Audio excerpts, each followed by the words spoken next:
pilihan XHTML dan CSS, ya, saya sudah menyertakan beberapa pre-template, ya. Anda bisa buka pada folder pre-template. Ya, di sini misalkan kita akan melihat, ya, template ini culinary. Oke, ini, ya. Oke. Sekarang kita coba manfaatkan, ya, Coffee Cup pre-HTML. Oke. Lebih bagus kita buat project-nya saja, ya, misalkan new project, ya, kali ini pre-template, ya, kita arahkan ke folder pre-template.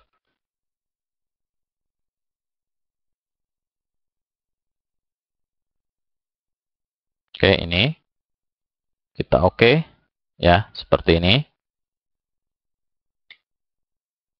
Oke, kita bisa lihat file indeksnya. Ya, di sini kita bisa mengetahui, ya, informasinya, ya. Jadi sumber template ini dari mana dan sebagainya, ya. Kemudian DTD yang digunakan. Oke. Nah, kita lihat saja di web browser, ya. Kita bisa memanfaatkan fasilitas yang tersedia pada add-on developer Firefox, ya. Contohnya misalkan kita ingin mengetahui, ya, urutan dari elemen div-nya. Jadi misalkan ini, ya, div yang pertama wrapper, kemudian header, di dalam header ada logo, kemudian ada menu, page, dan seterusnya. Namun yang lebih sering saya gunakan adalah ini, ya, display element information. Jadi misalkan saya ingin mengetahui elemen ini, ya, kita bisa mengetahui, ya, ini elemennya A, ya, kemudian A ini merupakan, ya, bagian dari ini elemen H2 dengan kelas title, kemudian elemen di atasnya atau parent-nya ini, di atasnya lagi ini, sampai ke HTML. Oke. Kemudian kita coba yang ini. Ini misalkan, ya. Oke. Atau kita coba klik di sini. Nah, kita bisa mengetahui juga elemen children.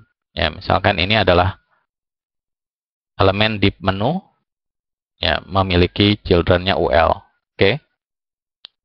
Kemudian kita coba misalkan ini kita pindah dulu.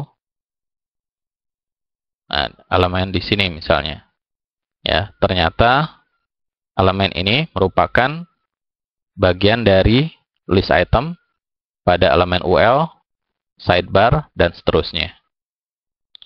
Jadi elemen yang diarahkan pointer mouse, ya, adalah yang tertulis di sini, ya. Kemudian penjelasan mengenai struktur, ya, HTML hingga sampai ke elemen yang bersangkutan ada di sini, ya. Kemudian ada juga informasi yang lain serta posisi pada halaman HTML-nya. Oke. Nah, untuk menghilangkannya Anda bisa mengklik information, kemudian klik ini lagi. Oke, sekarang misalkan kita ingin mengetahui, ya, kode HTML dan CSS untuk elemen ini, kita klik di sini. Kita klik saja, ya, ini title, ya. Karena ini terpilihnya di sini elemen A, ya. Oke, kita bisa cari di dokumen HTML-nya. Itu kita edit, find, ya, paste saja di sini. Kita cari, oke, bukan title ini. Coba klik lagi. Ini di double klik, ya. Nah, ini. Oke. Kemudian pada CSS-nya, kita klik ini, default CSS. Kita cari juga, edit, find, paste di sini, title. Nah, ini, ya. Jadi ternyata untuk menampilkan ya, simbol yang ini, ya, itu menggunakan atribut background, ya. Image-nya yang digunakan Anda bisa lihat di sini, yaitu image 03, ini ya, oke. Nah ini no refit, lab, ini, oke. Kemudian, ya, kenapa ini bisa posisinya di sini?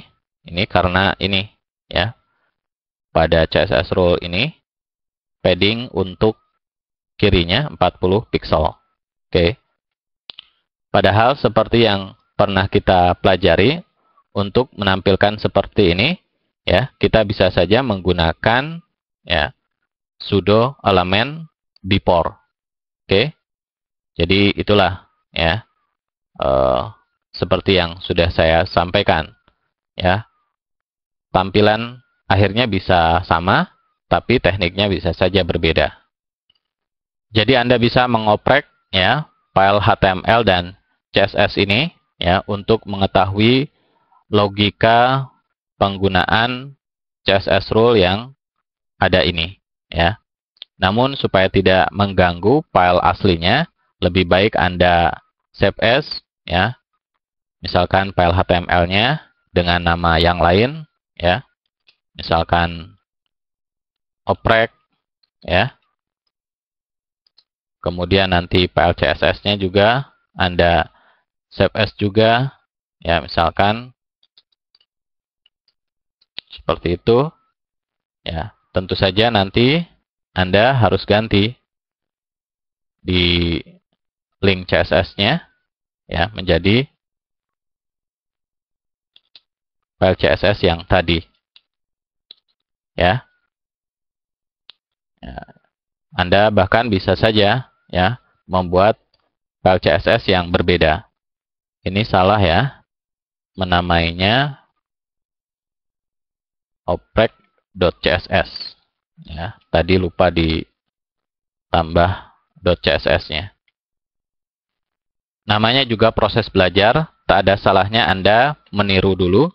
Nanti setelah Anda paham, Anda berlatih membuat ya file HTML dan CSS yang mulai dari nol ya, sesuai dengan ide dan kreativitas Anda sendiri.